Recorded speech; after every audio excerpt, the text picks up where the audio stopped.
Hey my dear students, कैसे हैं आप सब। And I am hoping you all are doing very good in your life.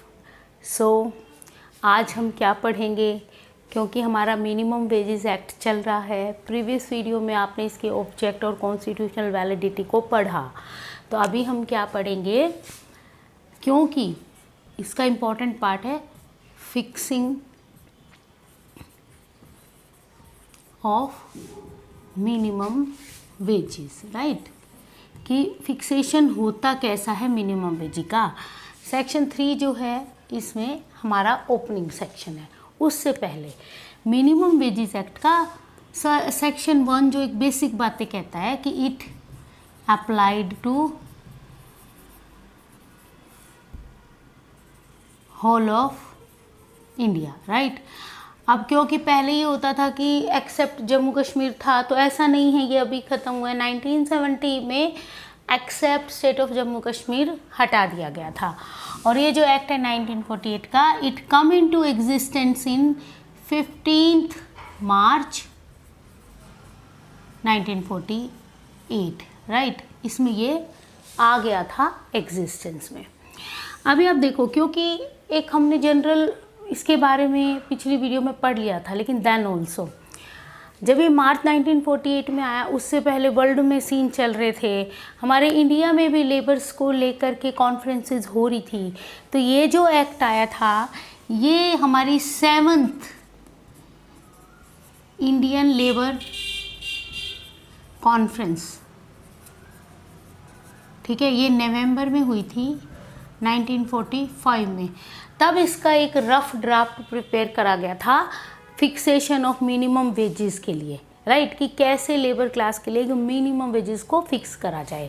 और फिर ये फिक्स करने के लिए एक ट्राइपार्टिट कमेटी जो थी वो कॉन्स्टिट्यूट करी गई थी, जिसने रेगुलेशंस दी थी, गाइडलाइंस भी थी, साथ में डिफाइन करा था वेजेस क्या है, मिनिमम वेजेस क्या है, फेवर वेजेस क्या है, लिविंग वेजेस क्या है। और डियर स्टूडेंट्स, मैं जितनी भी डेफिनेशंस होती हैं उनको बोर्ड चौक बोर्ड पे बनाने की बजाय, क्योंकि शॉर्ट होती हैं बट थोड़ा इलेबरेट करना होता है, तो मैं शॉर्ट्स के वे में बता दूंगी, ठीक है। तो minimum wages, living wages, fair wages etcetera आप वहाँ से देख लेना, यहाँ हम डिफाइन नहीं करेंगे, राइट। अब ये देखिए, फिक्सेशन ऑफ मिनिमम वेजेस है, क्योंकि ये पहला जो आया कि कमेटी आई, उसके बाद जो हमारी एक इंडियन कंसल्टेटिव कमेटी गठित की गई सेंट्रल लेवल पे, जिन्होंने इस फिक्सेशन ऑफ मिनिमम वेजेस जो एक बार स्टार्ट करा गया, ये जो पूरा प्रोसीजर था वो फाइनलाइज करा गया कि कैसे फिक्सिंग होगी। लेकिन ऐसा भी नहीं है ना कि एक बार फिक्स हो गया, क्योंकि हमने पहले पढ़ चुके हैं कि इट इज़ नॉट कि वंस ये फिक्स हो गया तो अब ये कभी बदलेगा नहीं। Depending on the life and circumstances, like महंगाई बढ़ रही है, दरें बढ़ रही हैं, सारा जो रहन सहन है उसके स्तर के लिए जो खर्चा है वो अब ज़्यादा लग रहा है as compare to previous years में। तो government take note of this things and वो रिव्यू करती है, देन वो फिक्स करती है। लेकिन इनिशियली जब हम ये बात करते हैं कि फिक्सेशन होता किस लिए है और किस चीज़ के लिए होता है, तो हमारा जो 3rd सेक्शन है ना, वो सबसे नंबर 1 एक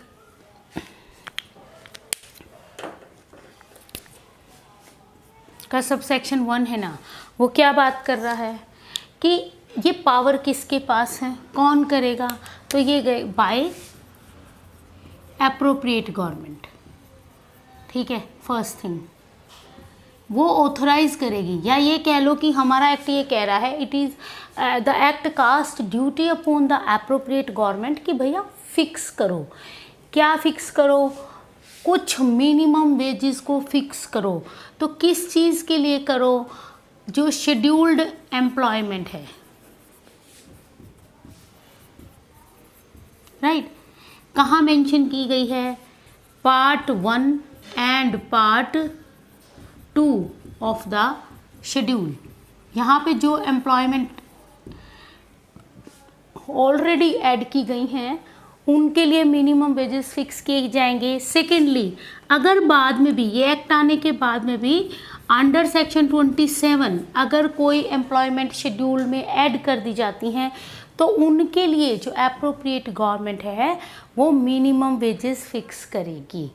अभी क्या है, ये मिनिमम वेजेस है क्योंकि देखो हमने पढ़ा है ना, ये जो लेजिस्लेशन है इस पे सेंटर भी जो इसको रूल रेगुलेशन बना सकते क्योंकि ये तो एक्ट आ गया, बट इस एक्ट के अंदर डिफरेंट स्टेट्स के लिए डिफरेंट सिनेरियो रहता है। तो स्टेट्स की पावर है वो अपनी स्टेट के अंदर जो वेजेस हैं उनको फिक्स कर ले डिपेंडिंग ऑन, ठीक है। लेकिन क्या ये ज़रूरी है कि जो भी ये अप्रोप्रिएट गवर्नमेंट है वेदर इट इज़ सेंटर और स्टेट, ये जो मिनिमम वेजेस फिक्स करेगी शेड्यूल्ड एम्प्लॉयमेंट के लिए that are mention under part 1 and part 2 वो सारे स्टेट के लिए सेम हो, तो इट इज़ नॉट नेसेसरी।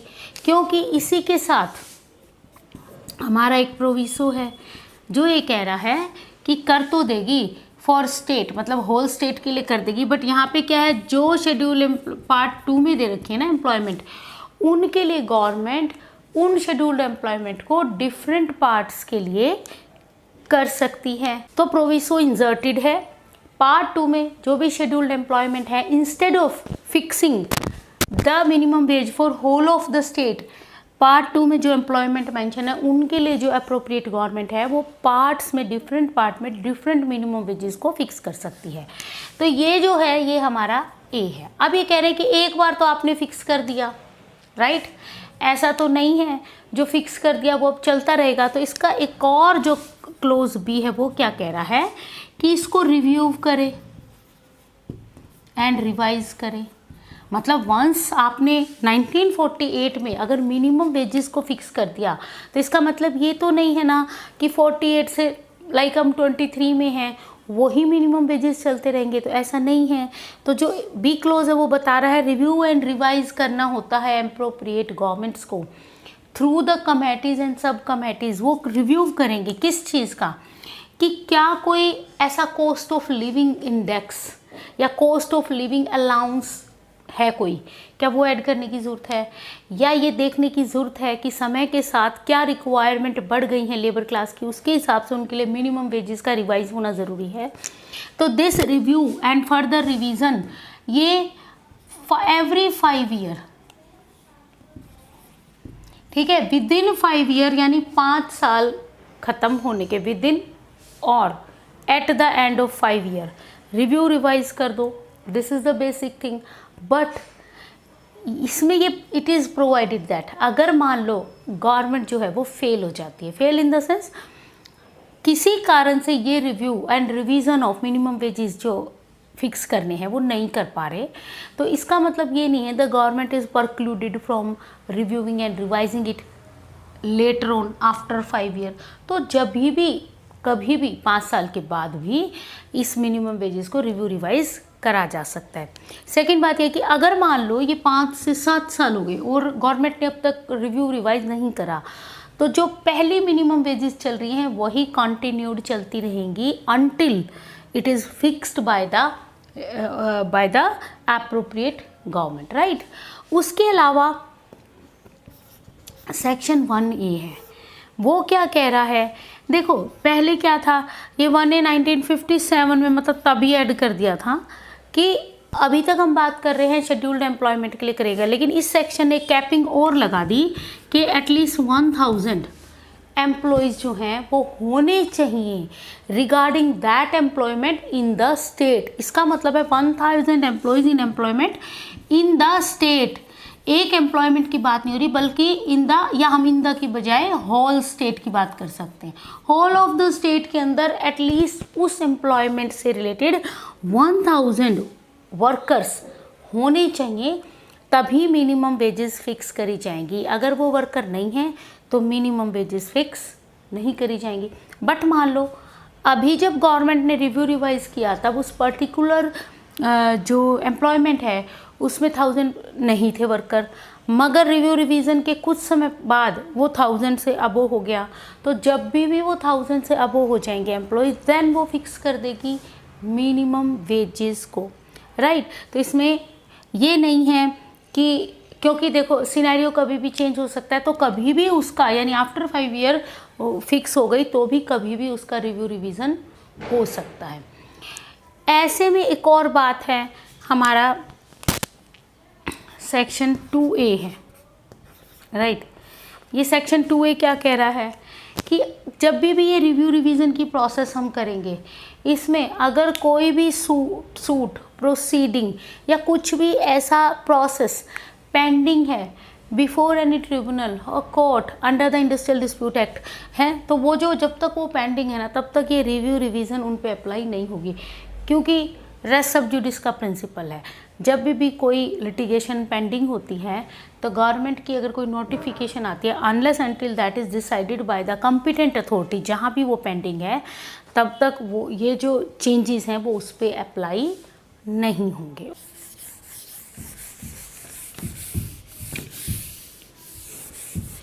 इसमें जो हमारे ये सेक्शन 3 है, now come to section 3 sub section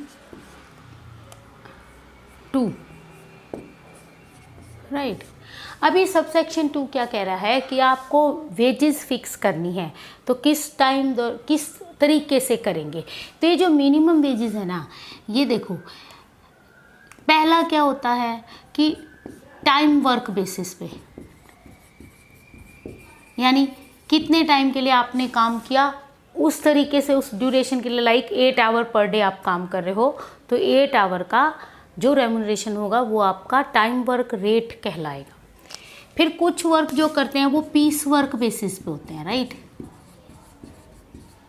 piece work rate बोल देते हैं इसको, यानी आप कितने पीसेस बना रहे हो इस बात पे आपकी वेजेस तय होंगी।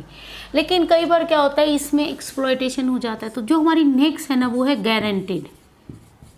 गारंटीड का मतलब क्या है, गारंटीड रेट।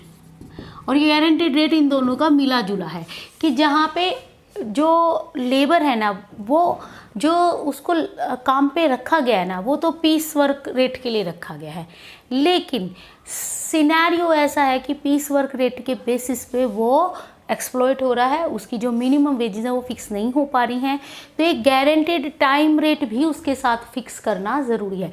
यानी गारंटेड जो मिनिमम वेजेस है ना, एक टाइम रेट बेसिस पे, भले ही वो पीस वर्क है बट टाइम रेट के हिसाब से गारंटेड उसको, या हम इस पे गारंटेड टाइम रेट, राइट, उसको देना ही पड़ेगा। उसके अलावा जैसे मैं बता रही हूँ कि ओवर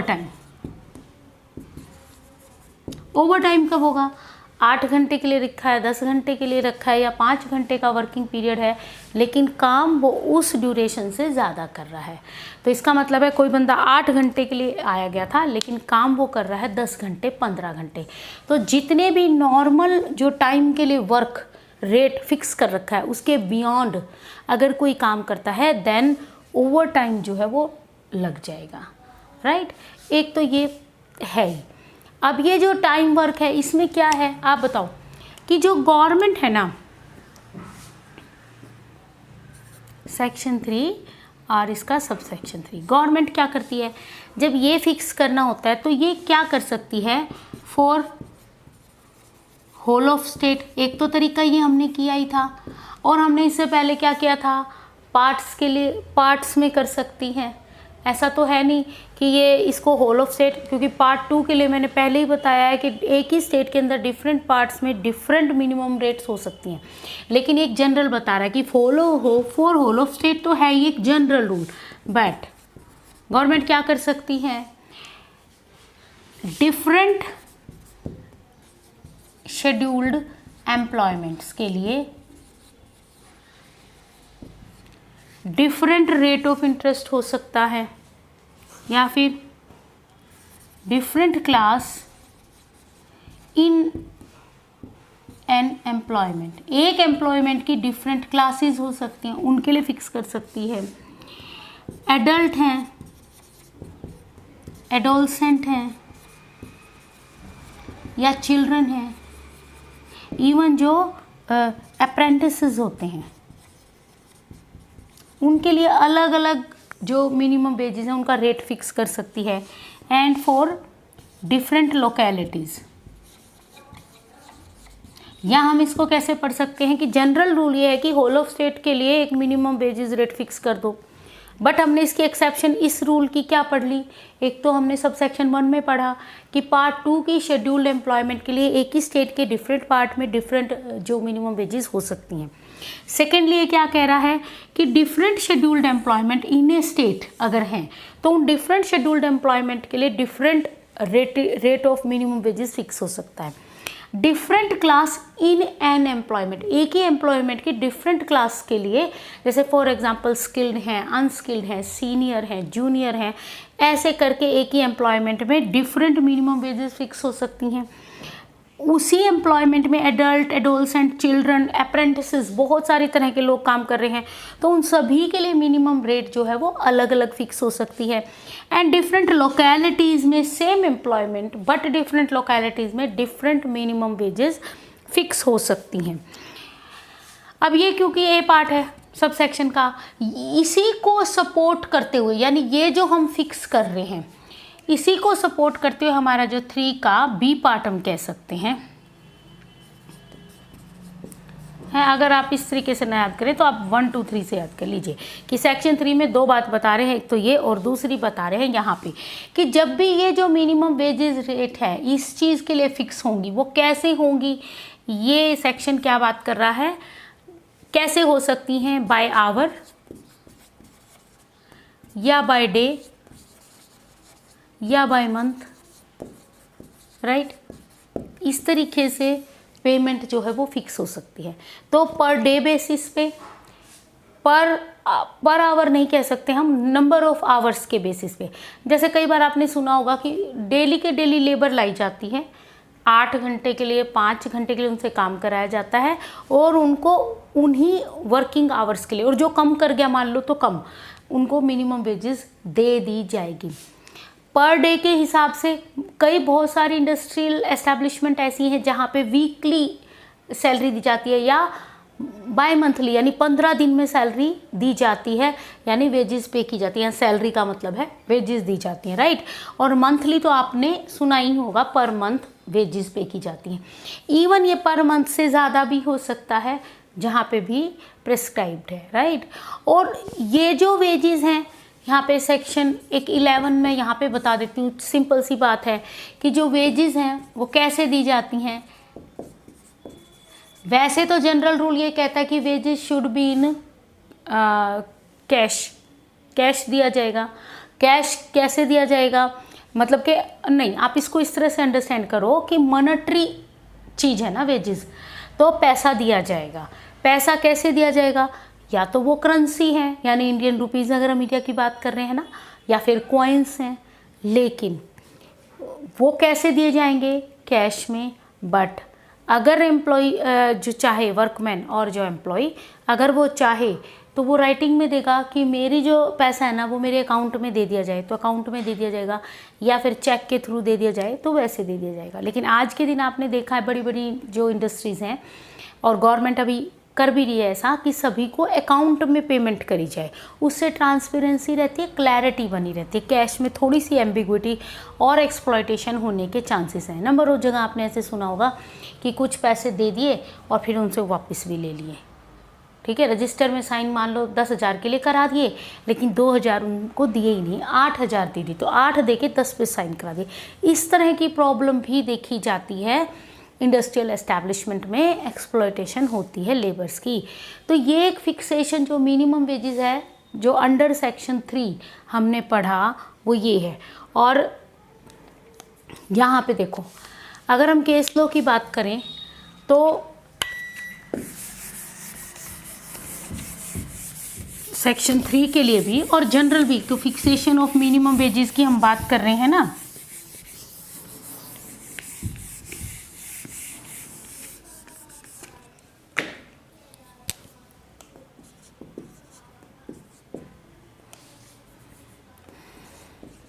एक तो मैंने पिछले लेक्चर में ये यूनिचॉय वर्सेस स्टेट ऑफ केरला का केस कराया था 1961। अब इस केस में क्या था, कल जो हमने प्रीवियस वीडियो में पढ़ा वो हम कॉन्स्टिट्यूशनल वैलिडिटी को लेके पढ़ा था, क्योंकि बहुत सारे ऑब्जेक्शन थे। सेम में ही, क्योंकि कॉन्स्टिट्यूशनल वैलिडिटी थी और एक अर्निंग कैपेसिटी थी, तो सुप्रीम कोर्ट ने कहा कि अर्निंग कैपेसिटी एक फैक्टर हो सकता है, लेकिन सिर्फ कैपेसिटी ऑफ एम्प्लॉयर कि employer is not capable of paying the minimum wages to the working class labours workman, तो क्या उसको अलाउ कर दिया जाए। वो कह रहा है कि मेरी जो वो है ना फैक्ट्री है सपोज, वो बंद हो जाएगी। एंड इवन बहुत सारी कई एरिया में, त्रिचूर में और वहाँ पे केसेस भी डले इस बात को लेके, 60+ जो फैक्ट्रीज थी वो बंद हो गई, क्योंकि they are not in this capacity कि वो सभी जो लेबर उनके काम कर रहे हैं ना वर्कमैन, उनको मिनिमम वेजेस पे करे। कहते हैं हम तो लॉस में चले जाएंगे, मीन्स हमारी अर्निंग कैपेसिटी इतनी नहीं है कि जितनी गवर्नमेंट मिनिमम वेजेस फिक्स कर रही है हम वो पे कर दें। तो देन ऑल्सो सुप्रीम कोर्ट का स्टैंड ये था कि अर्निंग कैपेसिटी गवर्नमेंट कंसीडर कर सकती है, इसमें कोई बात नहीं है, लेकिन अगर गवर्नमेंट ने मिनिमम वेजेस फिक्स कर दी हैं and the employer is not capable और हैविंग नो कैपेसिटी टू पे मिनिमम वेजेस, तो ये कोई एक्सक्यूज़ या ये कोई फैक्टर नहीं है। क्योंकि ऐसे तो बहुत सारी जो इंडस्ट्रीज़ हैं वो ऐसी हैं, वो टैक्स नहीं दे सकती गवर्नमेंट को, तो कह रहे हैं कि हम नहीं दे सकते। कुछ कह रही हैं कि हम ट्रीटमेंट प्लांट नहीं लगा सकते, तो एनवायरनमेंट को हैजा उड़ा होने दो। तो ऐसे तो सिर्फ अगर अर्निंग कैपेसिटी या अर्निंग ऑफ एम्प्लॉयर ही ध्यान में रखी जाएगी, तो लेबर की अर्निंग का क्या होगा, वर्कमैन कैसे अर्न करेंगे। So it is not right of employer only ना to earn, it is the right of employ also to earn. तो ये मैंडेटरी है, वेदर दे आर कैपेबल और नॉट। बंद कर दो अगर नहीं कैपेबल हो, तो सुप्रीम कोर्ट ने सख्त शब्दों में बहुत सारे केसेस में कहा, if you are not able to pay the minimum wages, you can shut down your whatever kind of industry, factory, trade, business आप जो कर रहे हो उसे बंद कर दो, राइट। इसी के जैसा एक हमारा बीडी लीव्स का केस था, एक bidi leaves and tobacco merchant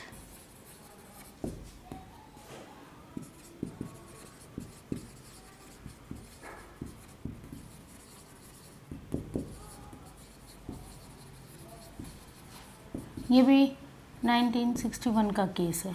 तो ये दो केस आप देख सकते हो कि fixation of minimum wages is just not dependent on the paying capacity of the employers. दो कंसीडर कर सकती है गवर्नमेंट, ये गवर्नमेंट का काम है, बट ये इनका राइट नहीं है कि ये कहें कि I am not capable of paying, तो आप मिनिमम वेजेस को मेरे लिए रिड्यूस कर दो, ऐसा कुछ भी नहीं है। उसके अलावा एक और केस है मैसर्स हाइड्रो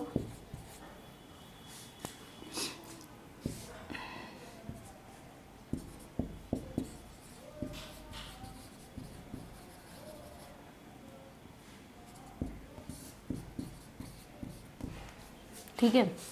तो इस केस में क्या कहा गया कि जब भी आप ये फिक्सेशन कर रहे हो तो आपको अदर फैक्टर्स के साथ, यानी कि कॉस्ट ऑफ लिविंग इंडेक्स, महंगाई दर जिसको हम कई बार कहते हैं, क्यों कहते हैं महंगाई दर बढ़ रही है, महंगाई दर भत्ता दिया जाता है सभी को, वो यही पर्पज़ है कि आपका अगर कॉस्ट ऑफ लिविंग बढ़ रहा है तो जो भी हमारी फिक्सेशन प्रोसेस है वो उससे मैच होनी चाहिए।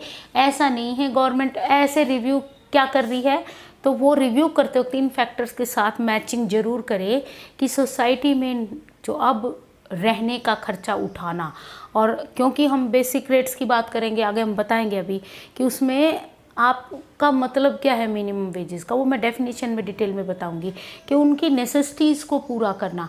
अगर उन नेसेसिटीज़ का खर्चा बढ़ गया है तो फिक्सेशन ऑफ मिनिमम वेजेस उनको कंसीडर करें और उनके साथ तालमेल बना के ही वेजेस फिक्स होनी चाहिए। ठीक है, तो ये 3 केस आप देख सकते, और भी बहुत सारे हैं, आप सर्च करोगे बुक्स में आपको मिल जाएंगे, right. Now coming to section 4।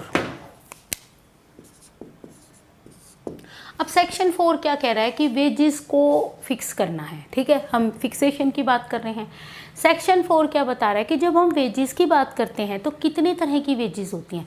Like हम ये कह रहे हैं कि एक तो जब भी हम एक बेसिक रेट होता है, राइट, यानी कि बेसिक रेट, गवर्नमेंट जब भी मिनिमम वेज फिक्स करती है वो फिक्स करने में कौन सी चीज़ें हैं जो उस रेट में ऐड होती हैं।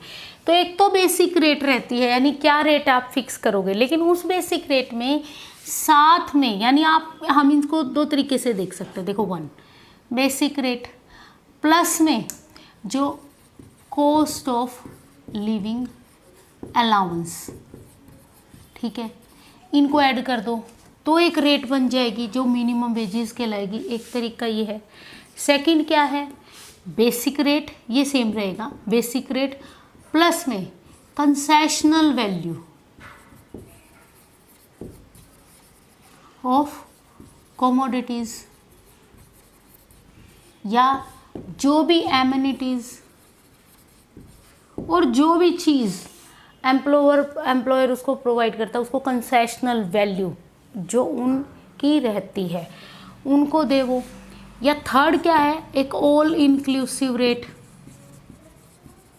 ऑल इंक्लूसिव रेट में क्या आता है, ये सभी चीज़ें, यानी कि बेसिक रेट प्लस में CLA that is cost of living allowance plus में कंसेशनल वैल्यू, ठीक है, ये होती है। तो यानी इन 3 तरीके से जो है वो मिनिमम वेजेस फिक्स करी जा सकती है। ये 2 को मिला के, ये 2 को मिला के, या तीनों को मिला के फिक्स करी जा सकती है, ठीक है। लेकिन ये जो कंसेशनल वैल्यू है और ये जो CLA है ये एम्प्लॉयर नहीं फिक्स करता है, it is fixed by competent authority. और ये अथॉरिटी कौन होती है, जो भी अप्रोप्रिएट गवर्नमेंट कमेटीज या कुछ बनाती है वो कॉम्पिटेंट अथॉरिटी जो होती है वो फिक्स करती है कंसेशनल वैल्यू क्या रहेगी, या कौन सी एसेंशियल्स नेसेसिटीज़ आपको देनी पड़ेंगी, या कौन सी एम्प्लॉयर के ऊपर छोड़ देते हैं कि वो दे या ना दे, उसकी चॉइस है। कुछ मैंडेटरी होती हैं प्रोवाइड करना, तो जैसे कि आपने सुना होगा अभी HRAs हो, डियरनेस अलाउंस होते हैं, जो आपने एम्प्लॉयज़ के केस में भी सुना होगा, वर्कर के केसेस में भी इस तरह की कंसेशनल वैल्यूज़ आपको देनी होती है।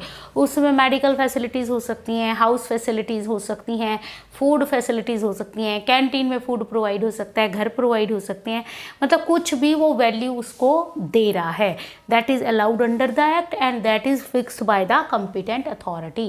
तो ये हमारा सेक्शन 4 बता रहा है। नाउ जंपिंग ऑन सेक्शन 5 कि हम जो ये बेसिक रेट और ये सब तय कर रहे हैं ना, ये इसका प्रोसेस क्या है। ये तो है नहीं कि हमने आराम से कह दिया कि एक अथॉरिटी है, हम जो कमेटीज़ और सब कमेटीज़ बना देंगे और वो फिक्स कर देंगी। तो वो फिक्स करने का तरीका क्या है, जो प्रोसीजर है ना वो सेक्शन 5 में बता रखी है।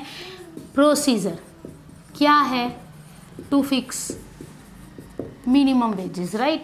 ये जो मिनिमम वेज इन्होंने ये फिक्स करने के लिए क्या प्रोसीजर है, 2 प्रोसीजर है, नंबर हम A कह सकते हैं और ये B। देखो पहली प्रोसीजर क्या है, कमेटी बना दे, राइट, सब कमेटी बना दें, ठीक है, और ये मिलके क्या करें, रिव्यू करें, इंक्वायर करें, डाटा गैदर करें एंड देन रिवाइज करें, राइट। यानी कमेटीज, सब कमेटीज मिलके रिवीजन कर देंगी, रिव्यू कर देंगी, क्या फैक्ट सर्कमस्टांसेस है, कितने आपको जो है फिक्स करने के लिए जो अमाउंट है वो कैसे आप कंसीडर करोगे, जो मैंने अभी पीछे फैक्टर्स बताए जो कंसीडर करने होते हैं। एक तरीका है कि एप्रोप्रिएट जो गवर्नमेंट है ना वो बाय नोटिफिकेशन कर दे, यानी नोटिफिकेशन जहाँ भी हम बोलते हैं, हम क्या बोलते हैं, in the official gazette, right. Official gazette में नोटिफिकेशन डाल के गवर्नमेंट क्या कर दे, लेकिन ये ऑफिशियल नोटिफिकेशन को नॉट लेस देन, जो फिक्स करना होता है एक डेट फिक्स कर देगी, देन 2 मंथ, राइट। 2 मंथ के लिए नोटिफिकेशन कम से कम मतलब 2 महीने का टाइम देना चाहिए। किसको, नोटिफिकेशन का पर्पज़ क्या है, कंसर्न्ड पीपल से, जो एम्प्लॉयर हैं, एम्प्लॉई हैं, कोई NGOs हैं या कोई और हैं जो उसमें अपना बताना चाहते हैं कि मिनिमम वेजेस फिक्स कैसे होनी चाहिए, वो उनसे सबसे सुझाव, ओपिनियन, एडवाइस मांगती है और ये जो भी एडवाइस है उसके हिसाब से रिवाइज करती है। लेकिन इस केस में एडवाइजरी बोर्ड जो होता है ना उसके साथ उसकी भी एडवाइस लेनी पड़ती है, उससे कंसल्ट करना पड़ता है। ऐसा नहीं है नोटिफिकेशन डाल दी और सिर्फ लोगों की ओपिनियन को सुन के समझ के कर दिया, नहीं। यहाँ पे एडवाइजरी, इसमें एडवाइजरी बोर्ड से कोई भी कंसल्टेशन या एडवाइस या उसकी रिकमेंडेशन की ज़रूरत नहीं है, उसके साथ तालमेल की ज़रूरत नहीं है, लेकिन इस केस में है। और जब भी इस तरह से ये फिक्स होती है, ये with in 3 month, right, 3 month में ये एप्लीकेबल हो जाती है, यानी कम इन टू एग्जिस्टेंस आ जाती है विद इन 3 मंथ्स। ओके, तो ये एक तरीका है फिक्स करने का जो कि हमारा सेक्शन 5 बता रहा है। सिंपल है। और ये जो कमेटीज, सब कमेटीज बनाई जाती हैं, ये बाय अप्रोप्रिएट ही गवर्नमेंट है, मतलब ये भी कमेटियाँ कौन बनाता है? Appropriate government made the committees further sub committees so that they can evaluate कि क्या फैक्टर्स हैं और कैसे हम ऐसी एक मिनिमम वेज फिक्स करें जो एम्प्लॉयज़ के लिए बहुत सफिशिएंट हो, for the basic at least necessities of life उसकी पूरी हो सकें, लाइक एजुकेशन है, मेडिकल है, फूड है, हाउस है एंड अदर काइंड ऑफ, या क्या उसको थोड़ा सा लग्जरी लेवल पे ले जा सकते हैं, फेयर, या उससे भी थोड़ा ज़्यादा ले जा सकते हैं। लिविंग इंडेक्स, लिविंग जो कॉस्ट है वो बढ़ा सकते हैं, उसको हम लिविंग वेजेस भी कहते हैं, राइट। तो ये जो कंसीडर करके, एंड सेम यहाँ पे क्योंकि लोगों को ही इनवाइट करा जा रहा है बाय नोटिफिकेशन, तो वो तो बता ही देंगे क्या रिक्वायरमेंट है, हर कोई अपना सुझाव वहाँ दे सकता है, ठीक है। तो ये 2 प्रोसेस में से किसी एक को ऑप्ट करके मिनिमम वेजेस जो है वो फिक्स किए जा सकते हैं। Once fix, revise, review and then refix, right. और every 5 year it is mandate on the government कि करो, बट 5 ईयर में नहीं होता तो जितना भी लेट भी हो गया कोई बात नहीं, बट उसको करो। Okay, revision is necessary. इसका मतलब क्या है? एक बार फिक्स करने से ऐसे पीछा नहीं है, every 5 year new minimum wages को जो फिक्स करना है ना, वो प्रोसेस, और वो प्रोसेस वही है जो हमने सेक्शन 3 से लेके 5 में अभी पढ़ी है। ओके डियर स्टूडेंट्स, तो आज के लिए इतना ही है। इसी में हमारे 2 छोटे टॉपिक और रह गए हैं, उसके लिए आप नेक्स्ट वीडियो को रेफ़र कीजिए। तब तक आपकी कोई भी क्यूरी है, कुछ भी है, वो कमेंट बॉक्स में पोस्ट कीजिए। And bye bye dear student.